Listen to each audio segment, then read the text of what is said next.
ఈ ఎన్‌జీఓ అనేది ఏంటనేసంటే non government organisation. ఈ నాన్ గవర్నమెంట్ ఆర్గనైజేషన్ తోటి మనం ఏం చేస్తామంటే, సమాజానికి ఉపయోగపడే కొన్ని కార్యక్రమాలు చేస్తాం. మరి గవర్నమెంట్ చేయట్లేదంటే గవర్నమెంట్ చేస్తాం. కానీ కొంత డిఫరెంట్‌గా మనం కూడా కొన్ని సేవలు అందించడానికి నాన్ గవర్నమెంట్ ఆర్గనైజేషన్ స్టార్ట్ చేసి చేయొచ్చు. దీనికి కొంతమంది ఫండ్స్ ఇస్తారు. కొన్ని ఎంఎన్‌సి కంపెనీలు ఉన్నాయి. అదైతే కంపల్సరీగా కొంత ఫండ్ తీసి వాళ్ళు పెట్టాలి. అలాంటి వాళ్ళు ముందుకు వచ్చి ఇవ్వచ్చు మన సేవ చూసి. ఓకే. సో దీనికి ఏంటంటే ఒక 8 మందిని సభ్యులుగా చేయాలి.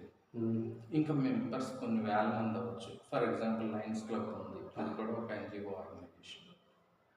సో ఇలాగ వాలంటరీగా అందరూ ఇచ్చిన డబ్బులను ఒక సమూహంగా చేసి ఒక విలేజ్లోని పేద పిల్లలకి నోట్బుక్స్ పంచడం అవ్వచ్చు, లేకపోతే నాకు నాలెడ్జ్ ఉంది ఏదో స్పోకెన్ ఇంగ్లీష్ క్లాస్ చెప్పచ్చు, ఇంకొక మేధావి మ్యాథ్స్ ఉన్నారనుకోండి చెప్పించవచ్చు.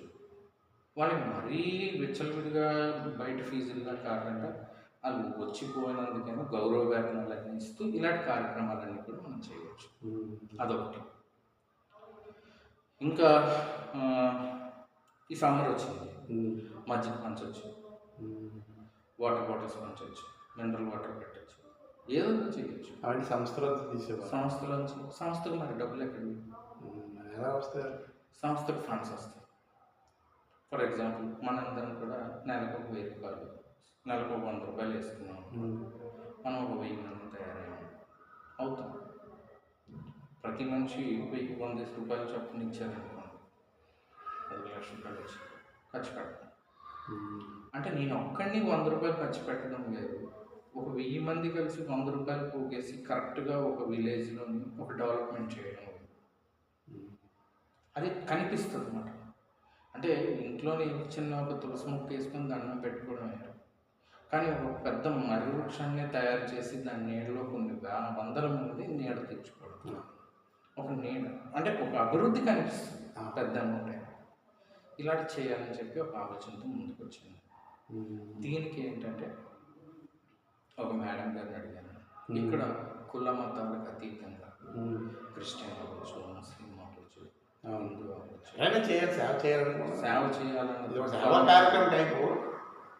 అది అలాంటి సద్భావంతో ఉండి ముందుకు వస్తే మన కార్యక్రమాలు. నేను రీసెంట్గా ఒకటి అయింది, ఒక చిన్న పాప కోసం 16 కోట్ల రూపాయలు ఒక ఇంజక్షన్ కోసం కలెక్ట్ చేశారు. అలాంటివి నేను ఎప్పుడో ఆలోచించాను. ఆ విధంగా ఆలోచించి త్వరగా స్ప్రెడ్ అవడానికి అవకాశం ఉంటుంది. అది మనం మంచి ఆలోచనతో చేయగలిగితే అద్భుతంగా ఉంది మీ ఆలోచన. ఇప్పుడు ఒక సత్సంకల్పం మనం పెట్టుకున్నాం అంటే మీరు చెప్పిన పాయింట్కి నేను కూడా ఏకీభవిస్తున్నాను. అది చాలా బాగుంది. మనం ఏంటంటే ఫస్ట్ మొదటి అడుగుగా ఇలాంటి మంచి ఆలోచనలతో ఉన్న వాళ్ళందరూ కూడా చాలా క్రిస్టల్ క్లియర్గా జస్ట్ మనం ఒక యూట్యూబ్ తయారు చేస్తాం, ఛానల్ ఈ పేరు మీద ఓపెన్ చేస్తాం. ఈరోజు ఈశ్వరరావు గారు 100 రూపాయలు చందా ఇచ్చారండి, ఫోటో వీడియోలో అప్లోడ్ అన్నీ అలా చేసుకెళ్తుంటే జరుగుతుంది. కాకపోతే సార్ స్టార్టింగ్లో మనం ఇక్కడ ట్రాన్స్పరెన్సీ ఉంటుంది. మాయ చేయడం, మోసం చేయడం, దగా చేయడం, లేకపోతే సంస్థ మీద ఆధారపడి బ్రతకాలనుకున్నది దీనికి అవసరం. సంస్థకు మనం ఎలా ఉపయోగపడతాం అని చెప్పి, అంటే నేను ఇప్పుడు 50 సంవత్సరాలు వచ్చింది, నాకు 50 సంవత్సరాలు వచ్చింది. అలాంటి ఆలోచనతో వచ్చి అరే నేనే ఈరోజు పర్వాలేదు 50 సంవత్సరాలు బ్రతికాను బాగానే ఉంది, కానీ నాకు కూడా కొన్ని ఆలోచనలు ఉన్నాయి. నా ఏజ్లోని కరెక్ట్గా నాకు కొంత గైడెన్స్ ఇచ్చి ఒక స్పోకెన్ ఇంగ్లీష్ అని కానీ నేను ఎంత కష్టపడి నేర్చుకున్నాను నాకు తెలుసు, నేను అది చేయగలుగుతాను.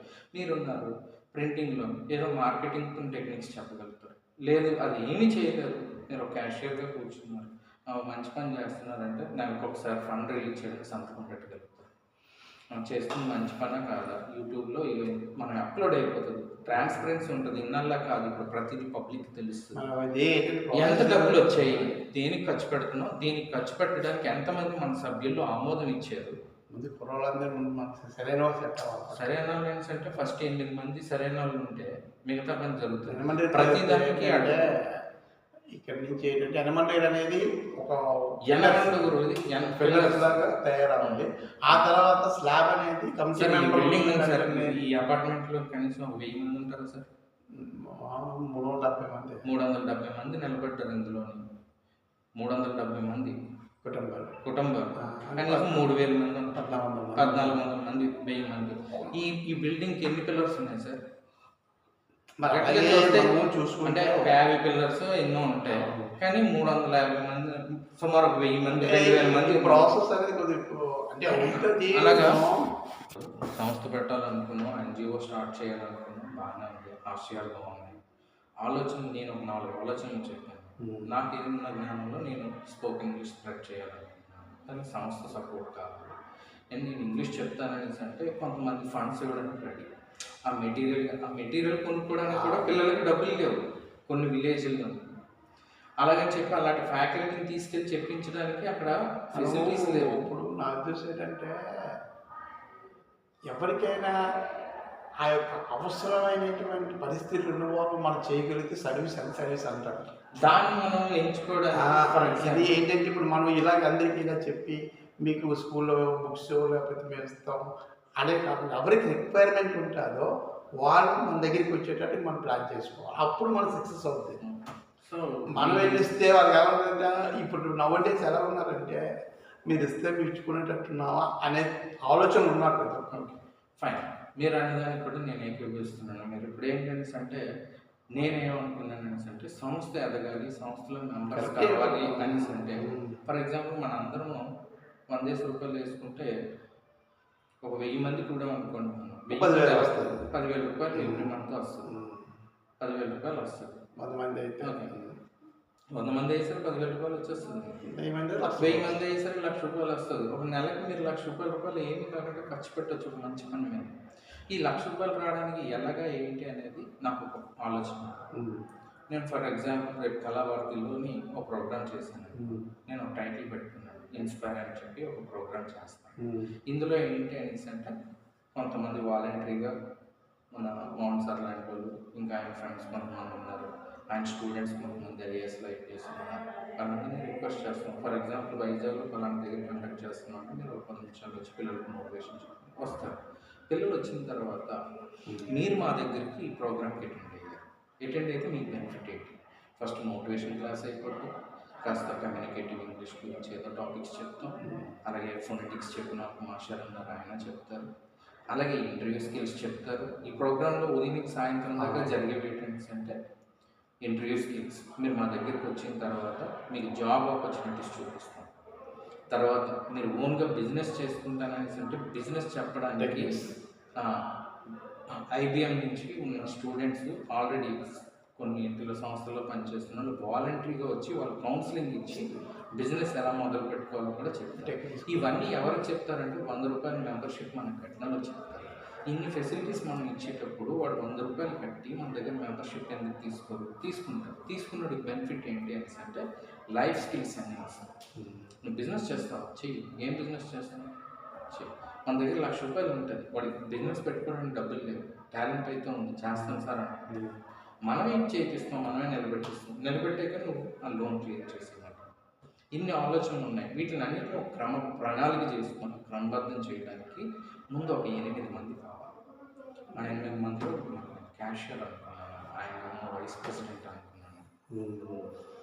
లాస్ట్లో నాకు ఒక మెంబర్ ఉన్నా పర్వాలేదు, ఎందుకంటే బాధ్యతగా చూసి 1-2 సార్లు ఈ మంత్లో ఇంత వచ్చింది, కింద నెల ఇంత ఖర్చు పెట్టగలిగాం, ఒక మంచి మంత్. అది సంతకం పెట్టే ముందు ఆలోచించాలి. నాకు ఉన్న సర్కిల్లోని అందరికన్నా ఆచితూచి అడిగేసి మనిషి మీరు కాబట్టి మీరు క్యాషియర్ మీకు అభ్యంతరంగా ఒక డెసిషన్ తీసుకొని యాజ్ సూన్ యాజ్ పాసిబుల్ మొదలు పెడతాం. మీరు చెప్పిన పాయింట్తో నేనే ఏకీభవిస్తున్నాను. ఇది ఒక్కరోజుతో చెప్పేది కాదు. వాస్తవానికి ఏంటంటే రిజిస్ట్రేషన్ అయిందంటే దాని మీద డెడికేట్ అయి ఉండాలి ప్రతి ఒక్కరు. సో మీకు ఉన్న నాలెడ్జ్లోని మీరు చెప్తారు. ఇది నేను ఆలోచించండి, కాదంటలేదు, మంచి పాయింట్ ఆలోచించాలి. అందులో మనకు వచ్చే సభ్యులు కూడా మంచి వాళ్ళు అయ్యి ఉండాలి. మీరు ఈ పని చేయాలి, మీరు ఇంకొక చేయడానికి లేదంటే ఫుల్ టైం పెట్టేస్తారు. ఆయన డబ్బు గురించి చూడరు, ఆయన బిజినెస్ గురించి చూడరు. నాకు నమ్మకం ఉంది ఆయన మీద. అలాగనేసి ఇతను ప్రెసిడెంట్గా పెట్టాం అనుకోండి, కంపల్సరీగా బాధ్యత వహించాలి. కాబట్టి దానికి ఒక మేడంని ఆలోచించండి. ఆ మేడం ఇప్పుడు మత వాస్తవం ప్రతి ఒక్కరికి వచ్చిన వాళ్ళు కూడా 2 రకాల ఆస్తి వస్తారు, 2 రకాల లాభం చూపుతాం అంటే ఒకటి ఈశ్వర తీసుకుంటాం అడ్వాన్స్ కెరీరు పోర్త్ కింద లాభం తీసుకున్నాను. ఏదో రూపాయి ఇంకా పని చేస్తున్నా బిల్డింగ్ పరిస్థితి ఉంది, బిజినెస్ పెడతాను అంటే పాల్పడుతున్నాను. మీరు అడిగిన దానికి సమాధానం చెప్తాను చూడండి. సంస్థలో ఇప్పుడు 8 మంది స్ట్రాంగ్గా ఉన్నారు కదా. ఫర్ ఎగ్జాంపుల్ ప్రింటింగ్ ఏదైనా వర్క్ ఉందనుకోండి, సంస్థకి ప్రింటింగ్ కావాల్సి ఉంటుంది. ఈశ్వర గారు ఉన్నారు, బయట వాళ్ళకన్నా ఒక్క 5 పైసలు 10 పైసలు తగ్గి సంస్థ, అది సెకండరీ. లేదా ఒక 10 రూపాయలు ఎక్కువ అవుతుందో తక్కువ అవుతుందో అది సెకండరీ. కానీ ప్రింటింగ్ దానివల్ల ఏంటి, మీకు ఒక ఇంట్రెస్ట్ ఉంటుంది.